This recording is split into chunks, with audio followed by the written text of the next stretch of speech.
Hello for the future you. Hello to people seeing this in the future. And welcome to the second. Can everybody hear me? Mark's having trouble there, so let's just make sure that. Yep. Sorry, Mark. I think your side. The joys of technology. Welcome you all. I hope you've had a good week and you're looking forward to tonight getting brutal, not with me, but with the honesty. And we're actually in the same room. Look, that's physically in the same room. A nice change. But yeah, this is episode 2 in our Brutally Honest series. So I hope you enjoyed number 1. And as we progress through the year, we're looking forward to bringing you superstars like Mike here to enlighten you. Yes, as I said in the first session, as these are all about, we can give you all the smoke and mirrors you want, but there's plenty of other places you can get smoke and mirrors from. You can get all the, we're not here to be doomsayers, but what we're actually here to do is actually make sure you can see through some of the messaging that, well, it's not wrong, it can be misplaced and or misinterpreted. And so as we went through in the first session, what we're looking out for is for your journey as innovators, whether you're first day startups, future potential startups, or you've been in it for the long haul and you're still plugging away, which is amazing. We want you to make good decisions because we know that the progress that you make, the potential success you have, is based off of the decisions you make every day. And as startups and as innovators and as business owners, we have too many decisions to make, every moment of the day, just about. And, prioritizing those decisions and looking at, where do we go with some of that information is basically what helps us progress quicker and faster. So our valley of deaths that we have to go through as we're progressing, the success of our journey isn't on how deep you go on your valley of death. You have to spend money, you have to go down, you have to do all those sorts of things. It's actually how long you're in the valley of death for that kills you. Our startup is dead because it can't get out of the valley of death, not because it goes too deep. Now, yeah, if you go too deep, you're never going to get out. But you've got to basically get out. So the valley of death goes like that. The longer it takes you to come out, the harder it is for you to live. And we've done sort of talks on that before. We can always go into that again if we need to. So your journey through the valley of death needs to be as quick and efficient as possible. We will make decisions that need to, be redone. We will make progress that needs to go back a step before you can go forward. But some of those decisions and some of the things that we do can be better if we know superstars like Mike, or if we've been introduced to the concept and we understand the decision that we need to make now is not the same as the decision we make in the future. And what we mean by that, and we're talking about fundraising, this is Mike will cover up on these sorts of issues, you're looking at fundraising, we're always raising funds. There's no do we need to? We're always raising funds somehow. So we're always doing that. But the funds that you get when you're further down the valley of death are going to be different to the funds you get now. And if you're getting support and advice because someone knows how to raise it up here, but you're here, that's going to be wrong. Or a big chunk of it's going to be wrong for where you're at right now. And the same way around. If you're here and you're doing the same things you did here for fundraising, that's going to probably be wrong as well. So you've got to be stage aware, but get the fundamentals right. And so the fundamentals will then fix you up on those decisions as you go. So mixing up stage-specific issues with the fundamentals and making the right decisions with the right people in the right timely manner. So that's the intention with these. We've got Mike today. We can't wait.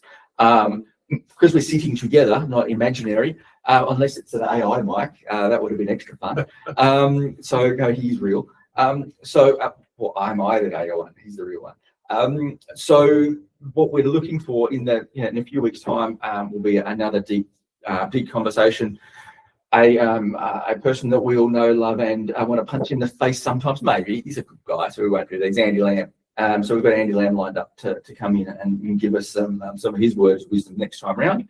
But right now, for the next 53 minutes roughly, we can make the most of Mike. The Q&A is live in the Q&A section. I think last time I said comments or whatever it is, chat. It's not chat, it's the Q&A section. Hopefully it works. But I'll get out of the way. I'll let Mike talk. Every now and again, I'm going to interrupt him, and he's well aware of that. And so we'll let you go, Mike. All yours. Thanks, Steve. And yeah, thanks for Thanks for having us again. We sort of had a bit of a think about what would create some really good alpha for the listeners. And one of the things that we continually come across is this issue about how do you raise money and when do you raise money? Are you always raising money? Is it an event? Is it a process? And the fundamentals that Steve talked about, where do those fundamentals come from? Are they something that just get built into a pitch at the last minute as part of an event? Or are they actually baked into your business when you're building your business? Not halfway through, not down the track, but when you're actually building it. So there's going to be 5 things that we're going to cover today. The capital raising mismatch, what sell-side capital raising is versus buy-side capital raising, and the difference between the two, where sell-side actually polishes the surface, whereas buy-side surfaces the gaps so that you can fix them if they're not there, strengthen them if they are there, or rebuild them. The buy-side lens and investability elements, some of the things that really matter to investors, not everything, we've just picked 6 or 7 of them that we thought we might discuss. Closing the gap, and how pitchhawk actually does close the gap. And we're going to introduce the fortress concept, which is completely across the pitchhawk website, but it probably would be better if we can just sort of step you through it so you know exactly when we talk about fortress, exactly what we mean. And that's important. So one of the things I just wanted to touch on, I'll get you to do 2 things for me, mate. But one of the things we're really trying to bring to you, with you, because we know that that's what you want and that's what you need. It's not just us having a good chat, which is fun, we love it, but it's what are the actions you can take. And so you will learn whatever you can learn from this session from the master here. But we want to close it out with you so you've got things you can do. So that is really important. What I would like you to do, mate, just before we kick forward, and this is without notice, for real, sell side and buy side, you've been doing this for a long time, you know what that means. For the viewers, the listeners right now, what is the difference? How would you describe sell side and how would you describe buy side? Because those are the words that are going to get thrown around a lot for the next hour. Yeah. Well, look, we do have a slide on it, but effectively sell side is about communication, messaging, and not necessarily fundamentals. Buy side is how an investor would actually look at an investment. And we're not talking about an IM or a pitch deck, but what is the lens through which the investor looks at a business to see whether it's investable. Sell side is, don't worry too much about that. Let's just get certain things on the in the pitch deck, get it out there, message it, and distribute it. So there's 2 ways. One's the way that a founder or a company may look at it, or an advisor. The other one is the investor. So 2 sides of the same coin. I think it's important that you've touched on it straight out the gate and the first slide here, because most people are intuitively understanding the difference. So we talk about when you're raising money, the pitch, which is obviously your first slide. So and you'll talk through that. But I think one of the important things for people to really think about is, have you put your pitch together because you're thinking sell side or you're thinking buy side? And obviously Mike will go through what that different looks like and how that works. But yeah, so it's a serious nuance. And again, this is one of those serious, get your brain in that zone. I'm pitching. Okay, cool. And Mike will walk you through that now. So sorry, I'll let you take over. That's all right, no problems. And with buy side and sell side, and we'll obviously come to it in some of the slides. One other way to look at it is investment ready, document ready, advisor ready, pitch ready. They're all sell side. Yes. Investor ready is buy side, because it's ready for the investor.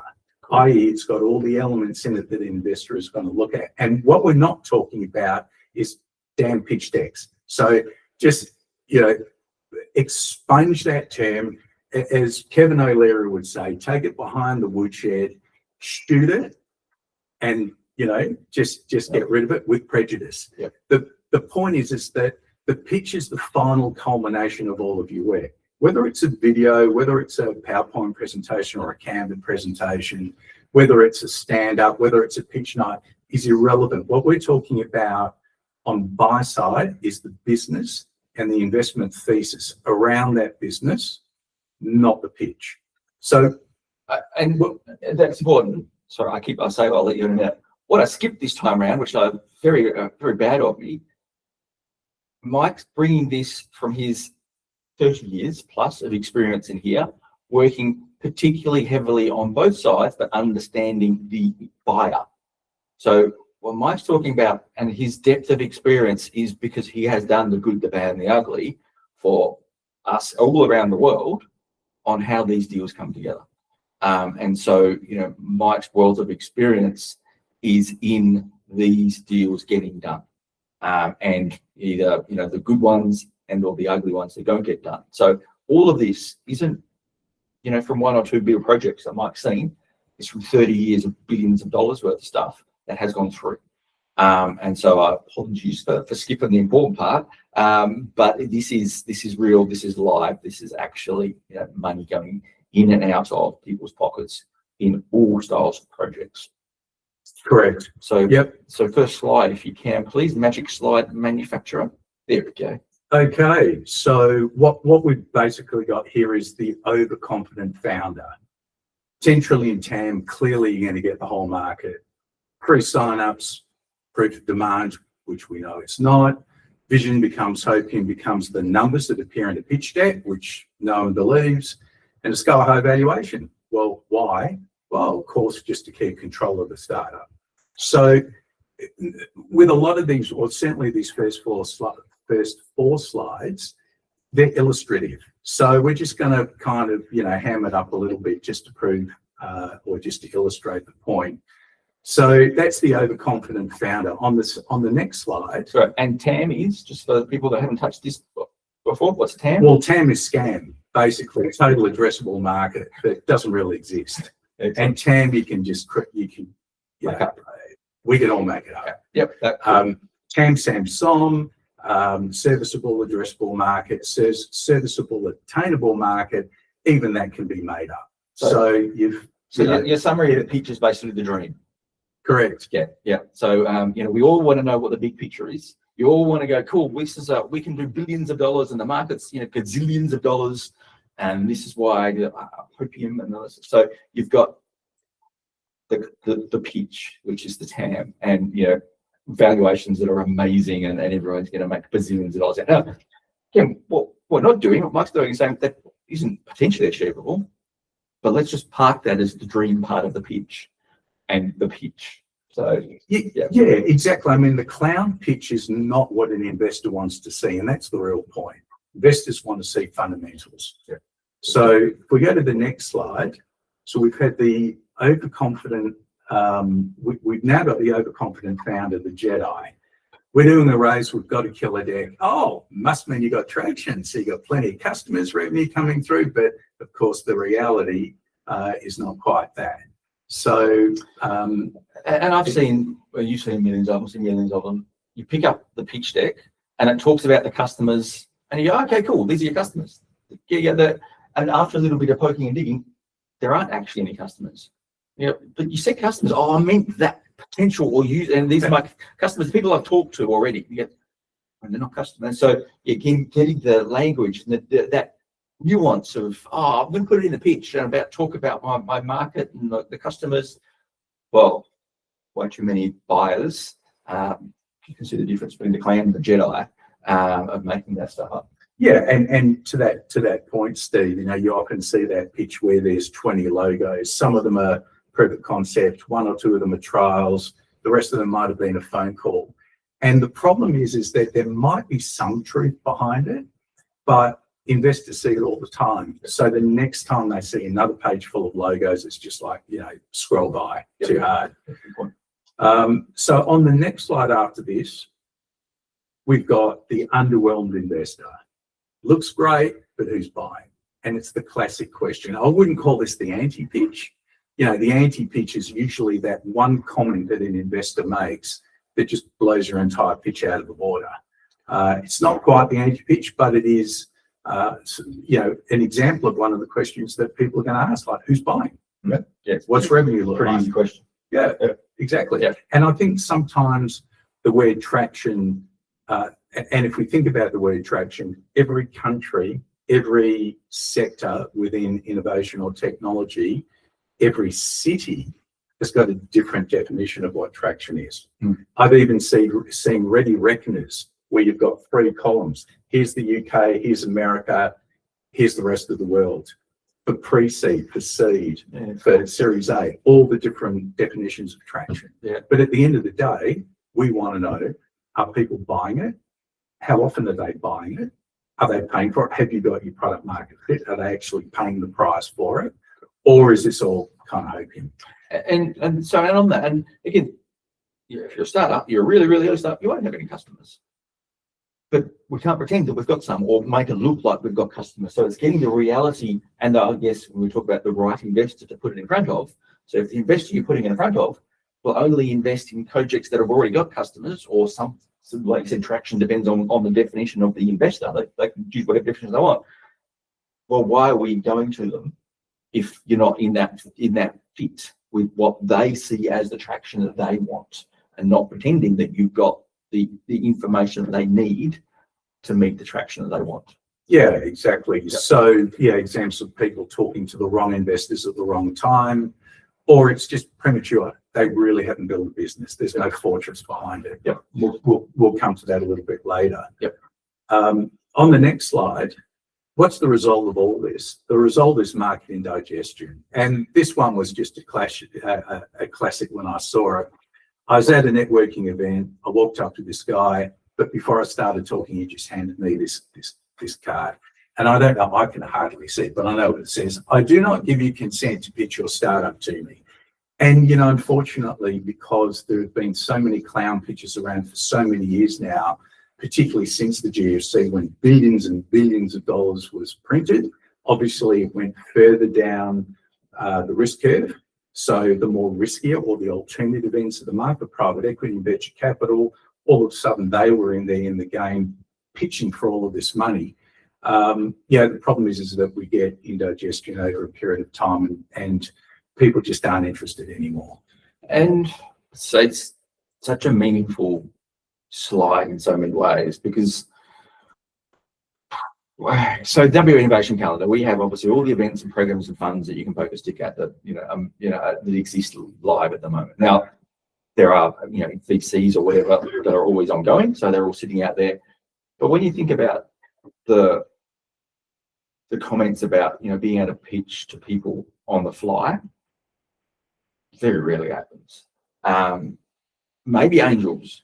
Again, you've got a different personality style and a different person that you're going to be talking to at that event. But also, if you're pitching is different. I'm going to go off track here for a moment. If you're going to a function that's all startups, cool. You're going to hang out with each other and we're going to share and whatever. Maybe you might get an angel coming along to that, but they probably don't want to get overwhelmed and swamped, and they don't need to come. They'll go and choose and find the person or the people they want. But if you flick it around a little bit, if you've got a mining tech project, perhaps you should be going to some mining industry events and just talking to them who's in the mining industry events to find out who they are and what they like and they may be the lead into potential investors or whatever in the future. So the slide here is it's very, very good, because it's very nuanced from that perspective. You go into an event expecting to pitch to investors, highly unlikely. You're going to have to go through all these other more rigorous processes, and if you do get lucky, it's probably going to be because you weren't at a pitch event, you were at a industry event of some sort, and you're talking to people about their industry and their lives and their jobs and their roles, rather than you walking up to someone and say, "Hey, here's my project, give me some money." Sorry, again. No, that's all right. I mean, and what seems to happen after doing a lot of work for the buy side, particularly strategic investors, is that someone's building in a sector and they're building something that is in fact solving a problem. There's a few people who've trialed it. There might be a couple of proof of concepts. All of a sudden, there's a eureka moment. There's a little bit of tweaking, a bit of modification. people in the channel, whatever channel it might happen to be, might be industrial processing, for example, chemical processing, could be anything. They start to hear about, there's a little bit of breakthrough that's happened here, or buddy of mine in a adjacent company is just had a trial done with XYZ. So when it starts getting out that you've actually got a solution that is working and it's making either efficiency gains or whatever it might be doing, that's actually the best way to generate traction, because what then happens is industry starts talking, it leaks out. Well, it doesn't necessarily leak out, but industry and investors and buy side are always talking to each other. So as opposed to going to a pitch night, if your product is out there and it's kicking some goals, generally what's going to happen is that it's going to start signaling potential investability with certain people. So this is a solution that's actually working. This has saved this company 40%, 60%, 80%, whatever the hell it might be. We need to start talking to these guys. And all of a sudden you start developing traction. And you've got, you've nailed actual measurable commentary. So you've got this is what it's achieving already, 40%, this, 20%, that, to whatever the numbers are. But also before we get to that, we've had some results. We've also had what we believe those results are going to be. So if we're talking to someone about the opportunities, again, TAM, whatever.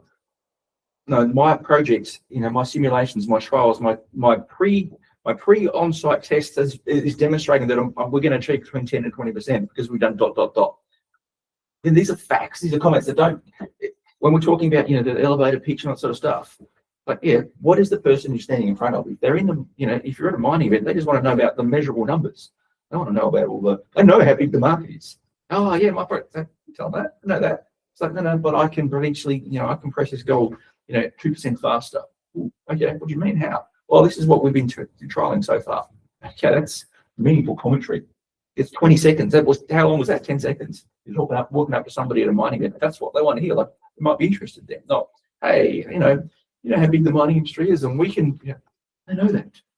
Yeah, I mean, gaining evidence and traction on a mine site or a construction site or within a lab is worth way more than trying to, pitch a clown pitch at a pitch night. It's just a waste of time.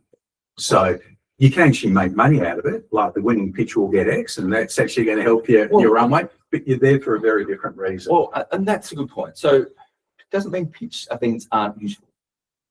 Hell yeah, for certain specific reasons.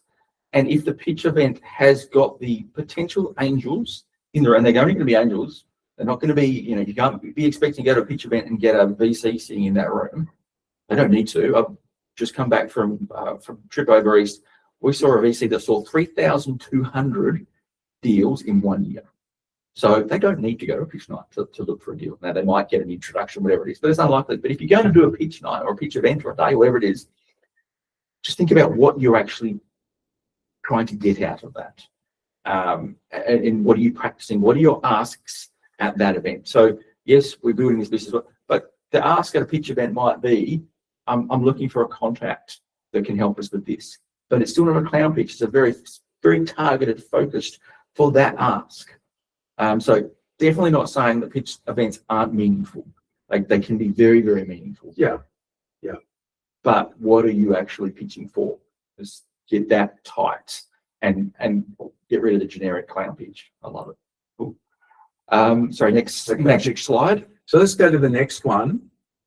And let's talk about sell side and how we got here. So really, what is sell side? Sell side is FOMO, fear of missing out, and distraction. So the word traction is part of the word distraction, right? So incentive, disincentive. If you ain't got traction and you got a clown pitch, it's distraction. So, okay, we're going out there, we're going to do a race. I've got a racehorse. I've got one share left and I've got you earmarked for it. All of a sudden, the guy in the middle's going, fantastic, that's great. But he's reminded, FOMO is not a strategy. So how did we get to this sell-side dominated world that we're all living in? And it does go back to quantitative easing, and it does go back to money printing, back to the GFC, 2009. The response was $750 billion basically printed. And that money trickles into financial markets. Well, certainly first trickles into a bank. The bank keeps 10 cents in the dollar, lends out 90 cents. People go and build businesses with it, and they go investing. When they go investing, they start speculating. When they're speculating, they start at the non-risky part of the risk curve, and they go all the way to the risky part. We sort of touched on this about 5-10 minutes ago. That gets down to private equity and venture capital. So what happened after the GFC? All of this money, this absolute tsunami of money, went down the risk curve, and VCs jumped in. Now, VCs have been around for decades, but at that point in time in 2009, you look at all the charts, VC just went straight up. Now, after that, what did they do? Well, we need to compete between different VC funds, and we don't want to look at all the bullshit out there. So let's codify the pitch. Let's tell everyone what we actually want to see in the pitch. That's how the codified pitch started. That goes out there. Yeah, we'd like a warm introduction, but if you don't know anyone that we know, send us your pitch. So people were uploading thousands and thousands of pitches.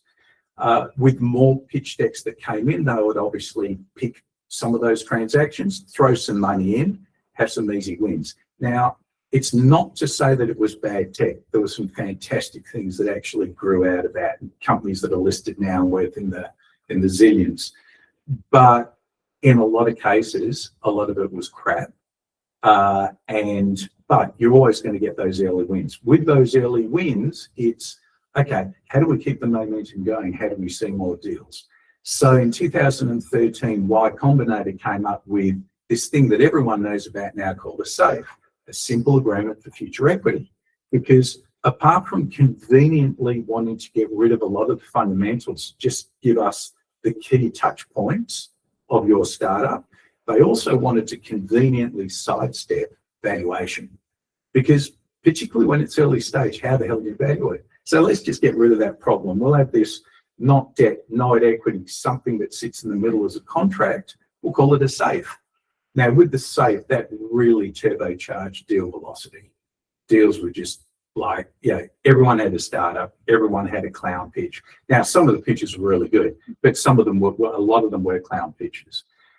So what happened was the old banker IM, which is a big, thick document that was circulated either for a debt transaction or an IPO, turned into a much smaller document that was easy to send out, easy to look at in 10 slides, and it had all the codified things, the Guy Kawasaki 10-point plan for a pitch deck. Here are the 10. Oh, and don't have font that's any less than 24 font or 48. I can't even remember what the hell it was.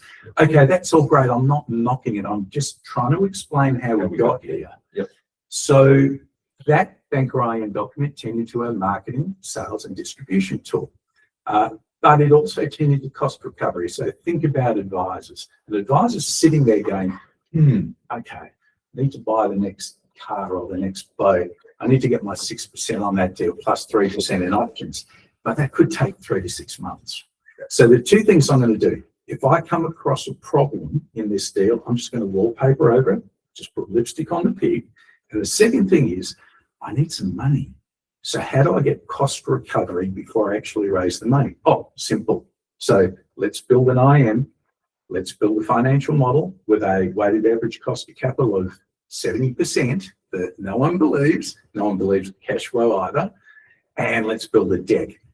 Now, the cheapest, if you're using an advisor, you're probably going to get that done, real cheap, 50, 60 grand, but generally you're over 100 grand. And a lot of cases, particularly if you're using the bigger brands, you're up to 200, 250K. Before you see one investor, it's all about cost recovery. Now, again, we caveated at the beginning of this. This is not investment advice, and we're being intentionally theatrical to illustrate how we actually got into this particular situation. It's not to say all that IMs are bad and all pitches are bad. I've seen some fantastic documents, but every single fantastic document has had a brilliant business behind it before they've tried to summarize it in that damn document. So what we need to do is put the documents aside. Don't write an IM, by the way. Like, there are limited circumstances. Maybe if you're going out to Woodside or Rio and you're vying for investment from them and they're looking at 3 or 4 deals and they say to you, every deal that we see must be a IM that, covers these areas. They've got a business case internally. Correct. So they're going to give you the correct criteria that they need. 100%. Yeah. But apart from that, waste of time. Spending hours and days and months and whatever on pitch decks, complete waste of time as well.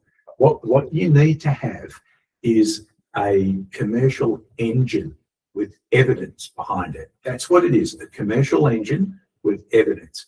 Evidence of predictability, evidence of adaptability, defensibility, built in the right location with a moat around it. Now, even if you don't have your moat built, you need to be able to show the blueprints.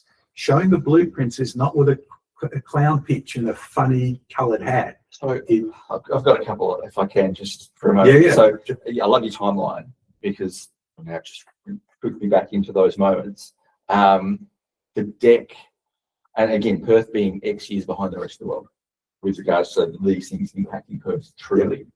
The standardisation of the pitch and the turning it into the clown deck, I basically got kicked off of pitch panels probably in 2012, 2014 maybe, because I got to the stage where being on one of those panels, I'd seen 4 or 5 of the now highly trained clown pitch.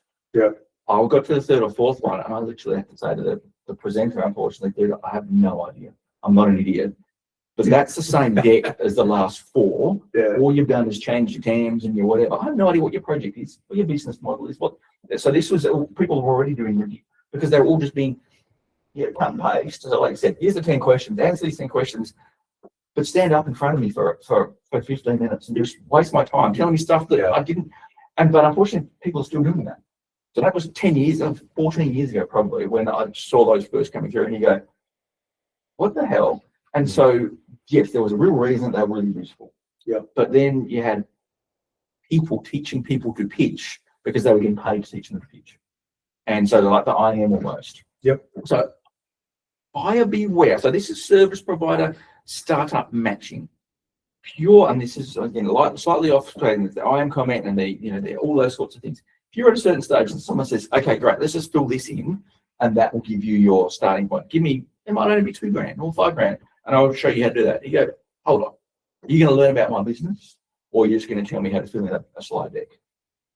Yeah. Anybody can fill in a slide deck, and anybody can log online and see the latest 4 topics that you want to put on your pitch deck, and good luck. So be aware of the time that you're spending. So come back to decisions. Wherever you are on that journey, if someone is telling you this is what you need to sell your business, pause, think about it, come back to exactly what Mike said there at the end.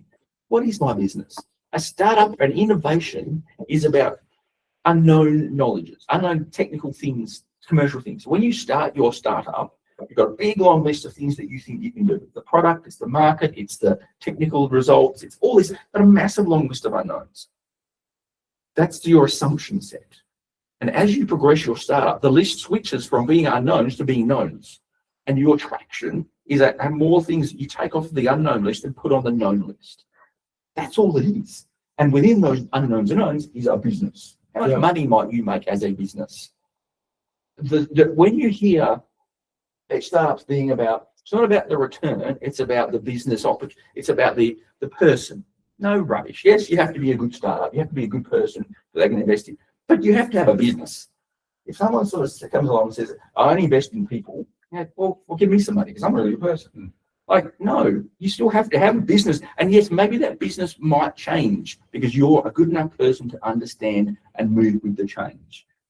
But if you're pitching, so again, how many startups do we see successful, progressed, still don't know how they turn a marketing dollar into a profit dollar? No. That's the last time. This is really all this stuff that we're going to talk about for this, and the rest of these sessions is about you're a small business or a medium business. Yes, we start us because we've got tech and we are growing and we're fast and we need more cash for all those reasons, but you're still a business. Yeah, key point. A startup is just a stage Startup is the early stage of a business with a commercial engine in it, as opposed to the perpetual startup. And the perpetual startup, and I don't want to confuse it with founder-led concept and, views that, businesses should be, or startups should remain founder-led for a lot longer.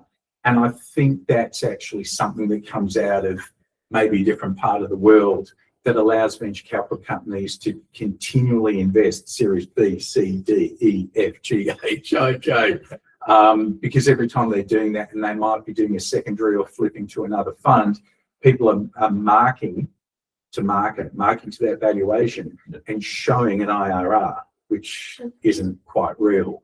But nonetheless, what you are is you are in startup mode of a commercial engine, or you're in a scale-up mode. You are not a startup. You're in the startup mode of your business. Now, sell side is, no, I'm a startup. Buy side is, this business is in startup mode, but we can see the commercial engine in it.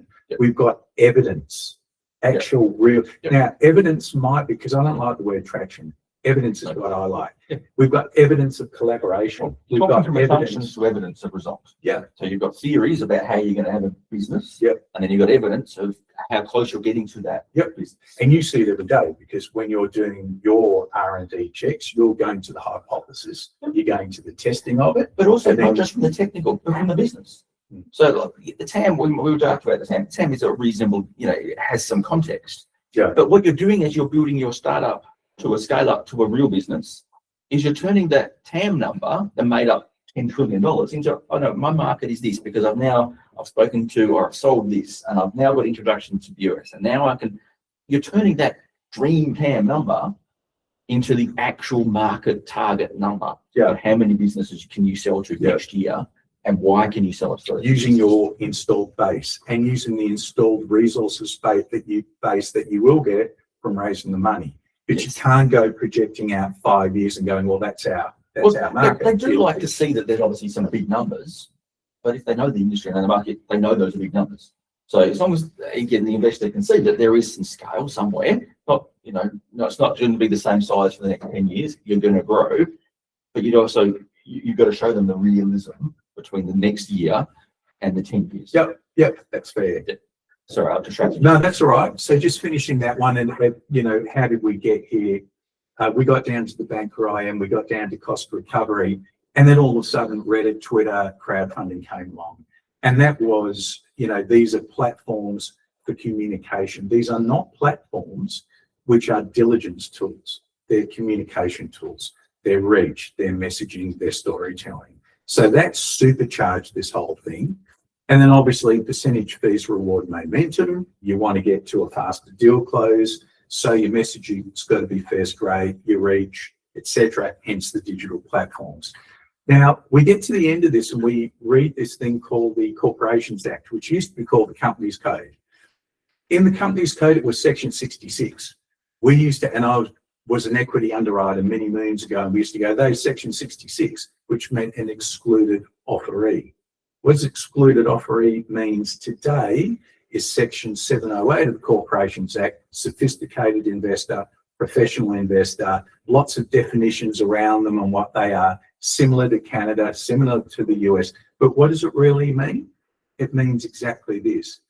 Investors to which disclosure is not required. Not required. So all of these decks, IMs and other documents, technically and legally, are not required. If a sophisticated or professional investor wants to invest, they can do it on a handshake, a subscription form, and they're done and dusted. In fact, numerous amounts of deals have been done at a demonstration tank with the inventor and the founder talking to a group of like-minded people, explaining that they've cracked the code, explaining about some university or other collaborations, an early customer, a trial that's going on outside, and checks have been written. Not one document. And I'm not suggesting that you get rid of all your documents. What I'm suggesting is build your business, or the fortress, or at least the blueprints to your fortified business before you try and summarize it. And so this is something that I talked a bit about last time. Well, it touches on that. we see so many times people spending a lot of money on documentation they don't actually need. Yep. And then no money on the documentation they do need. Yep. So you can get that. So you've done the handshake deal, you walked away, you put some money in the bank, everyone's happy. But then you've got to pause and get your share registry fixed. Get your shareholdings, agreement right. So it's like you get that excited. You go, cool, I've got the money now, don't I? I'll fix that up later. No, fix it up later. Do the basic, boring stuff now. So so don't spend the money and don't waste the time on things you don't actually need for the stage you're at and the investors you're talking to. Yeah. But then make sure you do the right things and fill those forms in for the next, don't just go, great, I've got the money now. It was cool. We had a handshake, so we can just move on now until we have money already. You have to pause, get the right person in to do the right piece of thing for you, and then go ahead. Yeah, and I mean, what are some useful documents? I mean, let's talk about that. Yeah. Business plan. Yep. Strategic plan. Business fortification plan. Competitive strategy. Go-to-market plan. All useful. They're documents, but they're not things that are generally shown up front to an investor. Most founders put it in the data room if they've actually got it. Many don't. So sure, spend some time on those. But information memorandums summarizing a business that's not yet there, it's just going to be full of filler and wallpaper. Yeah. So people are trained to read that now, and AI, particularly with AI. So, but take that document. Here is some criteria. Tell me which ones pass and which ones fail. Yep. Done, dusted, bin it, gone. And like you said, though, and again, get our language right. A business plan isn't the made-up 60-page documents. It might be one page. It's actually got a real budget in it, and it's got a real. We're going to do this for the next 6 to 12 months. And yeah, one-page action plan. We're not talking about the great give me 20 grand and write your business plan. This is like no, use a bot, write it, check it, and go that is actionable. But also the compliance, boring compliance stuff. So get some of this strategic stuff right, and get your boring compliance stuff right. Like I said, your ASIC updates and your shareholder registers fixed, and the agreements actually that back up the money that you've got on what does that mean. So those real world pieces of information, rather than all this other stuff that we exactly see or not see. And stop avoiding that, surface it, bring it up to the surface and go, I've got a problem here. Yeah. And there was a board member or an advisory panel member or a mate or someone had said, you know what, you're going to have to deal with this point. But you haven't had time. It's a fire that you've just left burning. But you need to surface all of these things, which brings us on to the next slide, because that one really juxtaposes the two different sides. And look, I mean, it's really difficult to not resort to a bit of mucking around here. But lipstick on a pig on the left is sell side, and the analytical foundation and business building is on the right hand side. We're going to rifle through this one really quick. What normally happens on sell side, because it's all about reach, fast close, and chasing money, it's the gaps get papered over, particularly if you go to an advisor. And I'm not saying there's anything wrong with going to an advisor. I'm just simply saying they're incentivized to get a percentage fee. They need cost recovery in the meantime to get them from point A to point B as quick as possible. They're going to paper over a problem, or maybe the lawyer might write some legalese around it. Significant share potential for this is likely to, may do this. All of these words that basically say to a trained investor on the green side of that slide, bullshit. That was just bullshit. No, too hard. So glossy docs equals cost recovery. IMs, Excel models. Bullshit weighted average cost of capital. Your weighted average cost of capital is somewhere between 7 and 9. In different countries with a much higher 10-year bond yield, it's going to be, and inflation, it's going to be a lot higher, but you're going to be somewhere in that 8 to 10. When you see weighted average cost of capital of 50 or 60, that is an accountant saying, oh, the risk is a lot higher because this is a startup, let's boost that up. No. Where that risk should go, it's at the business level. It's in the top line of revenue, probabilistically weighted. Then, of course, the smart investor looks at that and goes, but you don't have any customers. So I don't even see that you've got any basis whatsoever to be predicting this. So that goes out the window, 50 grand, waste of money. Leverage digital platforms, pump up socials for mass reach, more narrative and momentum, spray and pray, which is usually the way, high cost, low hit, negative return on investment. So just, I'll pause there again. Sure. I just want to mention this. So what Mike's saying here is like those last dot points are covered by the phenomenon called the hype curve. What's what they call it again? The hype curve is a known phenomenon that has happened. So you've got this valley of death, and you've got this thing called the hype curve. What does that mean? It means people, so all those things, and this isn't like Mike making stuff up, you know, you go, oh, this is Mike, this is real. No, you go and look at the hype curve. It's what happens. You get valley of death, and then you get people in, come and hype it up. So you raise the money, you hype it up, and then it falls off a cliff because they can't back it up. It was all hype.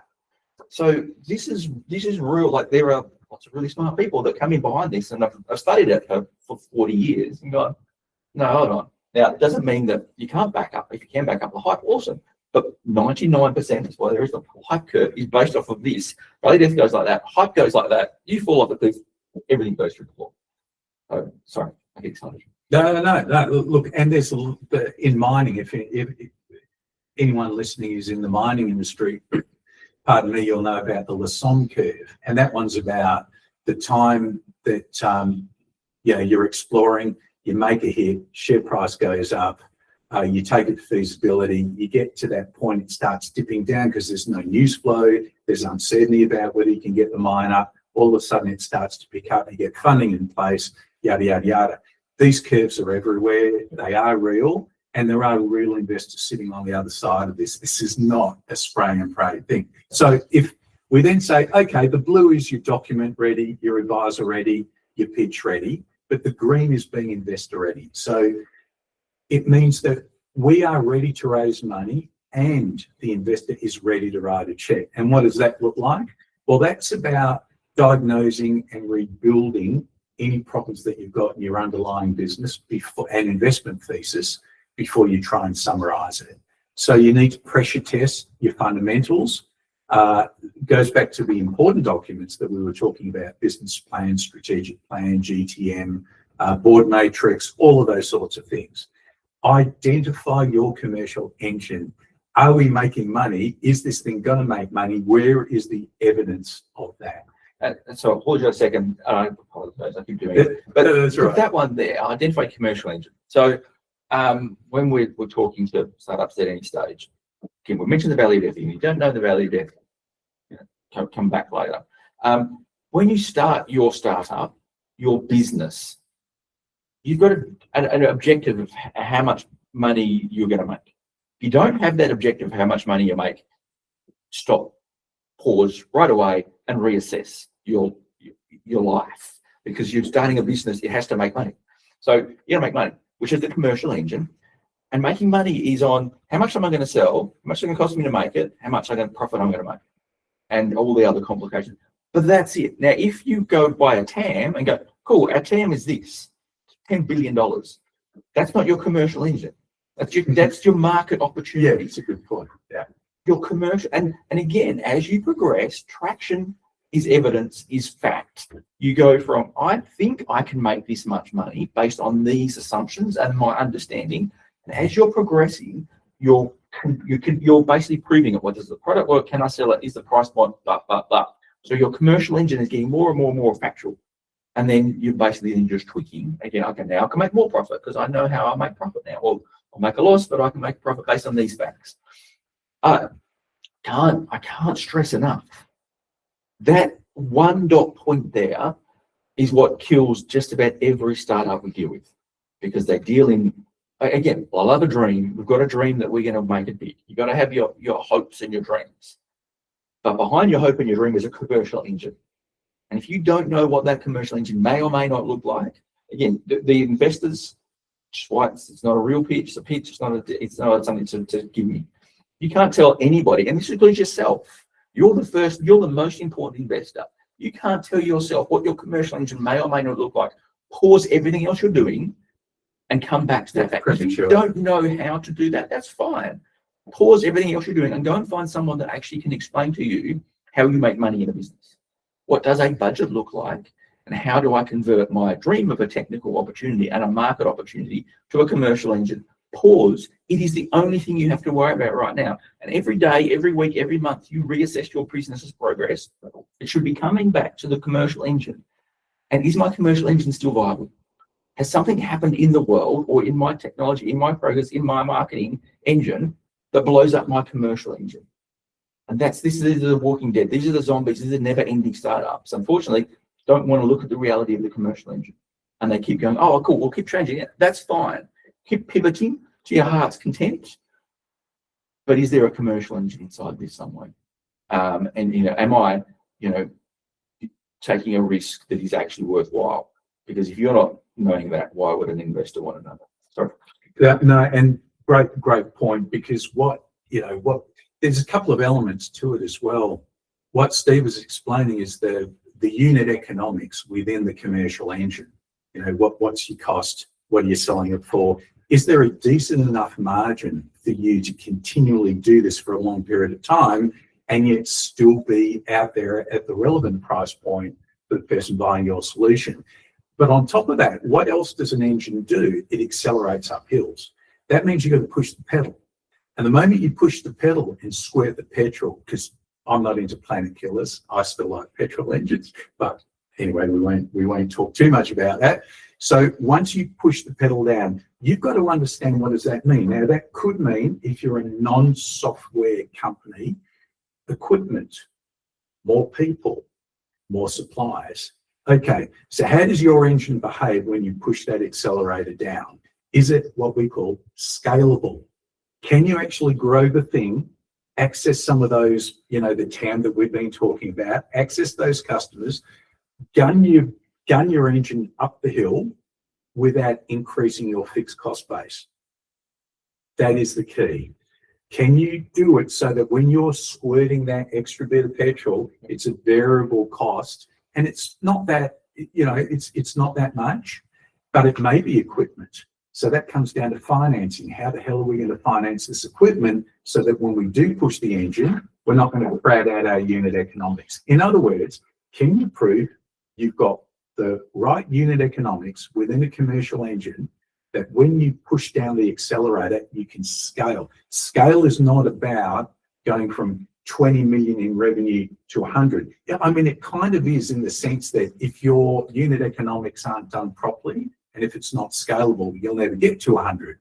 But what scalability actually means is, can you flex those unit economics so that you can retain and build a margin so that revenue goes up like that, costs don't go up with it, costs actually go like that and plateau, but your revenue keeps on going. And that triangle there, that's profit.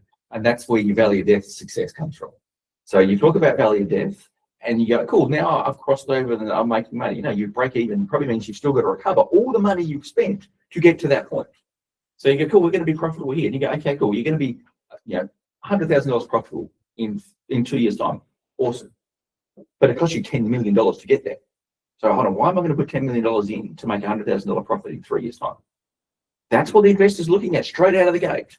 And if your eyes have glazed over right now, because we've thrown in the last minute too many accounting sort of words at you, and you go, this guy's, pause. You have to learn these things. You don't have to know, you don't have to be an accountant, but you have to learn this stuff. And I know most of you don't. You don't want to. If you're doing an accelerator program or fund, this is going to get me in trouble. It's going to get me in a lot of trouble. Bail right now if they have not spent any time teaching you this and or made you do a budget. Now, your budget might be crap, and it will be made up and it'll be guesswork because you'll be an early stage company. But if you have not been made to do it and you still don't know what to do, bail. I'm sorry. This is boring. Your technology is really important. Your market's really sexy. All that's really good. What is going to make you a happy person in the future is being able to pay for your mortgage. What is an investor going to be happy about? They're going to make a profit out of your business. If you can't do a commercial engine, profit, loss, guess, now in the future, pause, do it, learn it, talk to someone that can do it with you and for you. I'm taking too much of your time. Yeah, so let's jump to the wrap. How can you help someone? Well, let's just keep going. So fill what's missing in the business, not the deck. You summarize it in your deck once you've built the real business. If it's not there, don't try and raise money. It's premature. Investment thesis is built on evidence and real substance. And in this case, the buy side actually gives you high ROI because you've got a real engine before you actually go out. We go to the next slide. Sorry, and we've got a quick question from Justin. So, if you've got questions, throw them in now. I'll throw this one in for you, and I'm going to zoom into the screen. So, Justin's question's great. Is it better to present to an investor using margin or markup, or does it not matter? So, what's your take on that? Margin. Yeah. So, why? Well, margin, you go back to software companies, rule of 40. So growth rate, sales growth rate, plus gross profit margin, got to be above 40. So that's one reason. The other reason is most people do talk in margins. So this is an 80% software style business. Is it a 60% or 40% infrastructure style business? People understand margins. They're also benchmarkable. Markups aren't. You can't benchmark it. Awesome, great, quick answer, thank you. Mark's one there. What does buy side look like for an innovator looking for pre-seed? So pre-seed, that's a bloody good question. Whoever, I don't know who asked that one. That's a great question. Basically, it looks like the blueprints of your fortress, and we're going to come to the fortress a little bit later on. But when you're that early, so all those assumptions. And what are those assumptions? Like Mike's going to talk about fortress. What are those assumptions of your business based on? How strong are those assumptions for your dream? So you obviously there's very limited facts, but you have some facts. And being able to present the dream of opportunity, is what you're basically selling. And they go, oh, okay, I can believe, because you've got enough reasons behind these assumptions.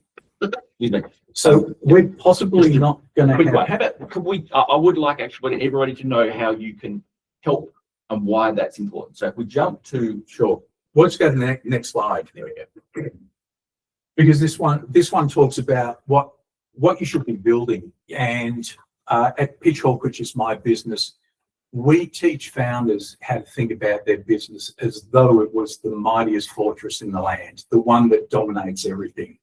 And after a tour in my lifetime, or in fact, even in the last 4 months of touring about 45 different fortresses and castles, one really stands out. It's called Stirling Castle. A lot of you would have been there. It's in Scotland. It sits on this incredible volcanic crag right in the middle of central Scotland.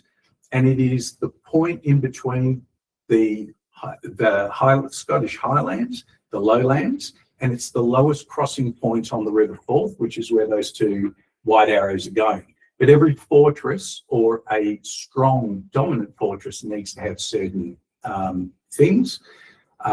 Key to that is location. Where are you building?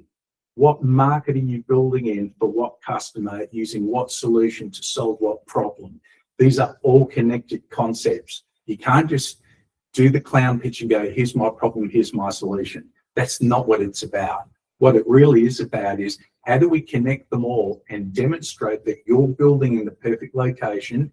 You've got a defensible fortress that's got, look at that picture. This thing has got, although you can't see, 360-degree view of everything. It can see any approaching army. You control that castle a bit like Amazon. Amazon controls retail. Why? Because it's at the intersection of all of those things up there. Every troop past that castle, every bit of trade past that castle. That castle had an ability to charge taxes, i.e. tolls or revenue. Even all of the supply lines. Supplies came by river and also by foot. So that castle basically gave an ability to control an entire nation, and it built and it created now the independent country of Scotland. So strong walls, strong foundations, perfect location, brilliant long-range predictability for revenue, visibility. You can see competitors coming, and a beautiful way to encase your commercial engine, which could be archery platforms, it could be a trebuchet, it could be anything that you're actually gaining ground and you're giving your customers protection within your fortress. So we go to the next slide. What do we do at Pitchhawk? Well, firstly, we help you see your business as the dominant fortress in the domain in which you're solving your particular problem. Every business is different. This is not cookie cutting stuff. We diagnose it. We stress test the business behind your pitch, not the pitch itself. I don't give a shit about the pitch. I don't care what color palette you use. I don't care what design. I don't care about content marketing. What I care about is there a real business behind it? And is there a beautiful investment thesis that an investor can get behind, wrapped around it in a bow? If you've got that, then go and spend the money doing a video or a pitch. Fantastic. But you need to have that first. The answer to Mark's question is that if you don't quite have that pre-seed, you need to have the blueprints. You need the blueprints to Sterling Castle. Pitchhawk helps you design the blueprints if you don't have them. If you've got them, we'll stress test them. Where they're a little bit weak, we'll help you fortify. But where there are gaps that are missing, we will put our hands up in a very unpopular way and say, John, Peter, Mary, whoever, whatever your name is, we need to step back. This is premature. There is a big gaping hole in this. This is what it is. This is how we need to approach it. Where those things are outside of my wheelhouse, Steve comes in, marketing people come in. What I mean by that is go-to marketing people in a particular country might come in. Different people with different skills are brought into it. So we build what's missing. We look at the underlying foundations, the walls, the engine, the moat, the thesis, and the valuation around it. Safes are great because they increase deal velocity. They may not be good for you. You need to have a very, very good look at those terms. And at the end of the day, if you've got a valuation cap, well, you've got a valuation, right? Like you've formed a view that where is dilution going to happen from? Where is it not going to happen from? Someone must have sat back and gone, well, this is what we think it is. So why not have that difficult conversation? And then we open the hidden doors. So any business that comes through Pitchhawk scores the highest readiness level, which is a proprietary system, and represent a perfect fit for a ecosystem investor, gets a one-on-one curated one-on-one match. So it's not a mandate to go out there and raise through 50, 60 different people. They're curated matches. And we go from pre-seed all the way to exit. There is, on the previous slide, you might have seen a green QR code. That goes to our, thanks Caitlin, that green one goes to a blog that I wrote on Sterling Castle, but it summarizes 10 other blogs and about 40 other different fortresses and castles and what they bring to founders in terms of lessons, predictability, or verticality, positioning, scalability. Scalability is really interesting. So, and on the final, if we go back, yep. So back one. Sorry, Katie, thank you. So that one just goes to the website. Right. That goes to our solution. So basically, those bullet points are expanded out there on the. So scan away, people. Make sure you scan that and have a look and reach out. Exactly. So unfortunately, to wrap it up, I distracted you too much. Sorry, mate. No, that's all right. That's good fun. There was one quick question there we can quickly answer from Mark. The prevailing view is that pre-seed backs the founder, not the specific iteration of the idea. Comment. How does that affect the buy side? Well, I don't think I've already given my comment about that. Yeah, I mean, we don't just back founders, and investors don't just back founders. There's obviously got to be some fundamentals behind it. And as I said, those fundamentals may not be present today, but they need to be baked into the blueprints, and something needs to be demonstrable. That whole idea about early stage backs founders, I've seen it everywhere. I'm not denying. So the pre-seed people that back founders are your family. They're backing the person, they're not backing them. There you go. That's effectively, if you find some super wealthy person that's going to give you some money, take it, because they think you're a good person, fantastic. But that's not a buy side investor. That's just a family member or a dream investor. It's just, there's got to be a business. Yeah, I mean, serial entrepreneurs that have got track record of exiting businesses. Doing is safe, but with a venture capital company that knows. Give you an idea. Different story. But the serial entrepreneur is still going to go, hey, this is my next idea. Yeah. And then you go, well, that's a pretty good idea. And they can explain the idea quicker. They know how to present it. They've done it before, but there's still an idea. Someone doesn't just go, hey, I'm sure, give me some money. Yeah. Oh, well, this was saying they have done it before. They know but they can have an idea that they're asking for money for. Yeah. So, people do talk about it. Like I said, it's like finding a fairy godmother. Great. That's what an investor is. That's just looking for a person. It's made again. So a lot of that is that the VC hype or the dream of that's what the VCs say all the time. That's what they're looking for. Search funds is a good example. Search funds, they will back the founder, but they're not. They're backing someone that can learn, backing someone that they believe will run the business, but they are going to wait until they find the right business for the fundamentals. Yeah. Now that's an established one. We're talking pre-seed, but the answer is you need your fortress blueprints. Without it, just backing founders is dreamland. Yeah. We are wrapped up. We are time over. Thank you all. Mike, you're a superstar. Thank you. You're way too kind. Well, you are. You might not know it. You are, and these are in an hour. As you can see, we can't cover enough, but we can cover enough to hopefully give you that bit of clarity. If you're stuck, if you're confused, if you're not sure, reach out. Give us a yell. We're always available. Whether follow the QR codes and have a chat to Mike, or give me a yell. My email address is all over the place. Tell your friends about the WA Innovation Calendar. Like I said before, we're not, we don't have sponsors.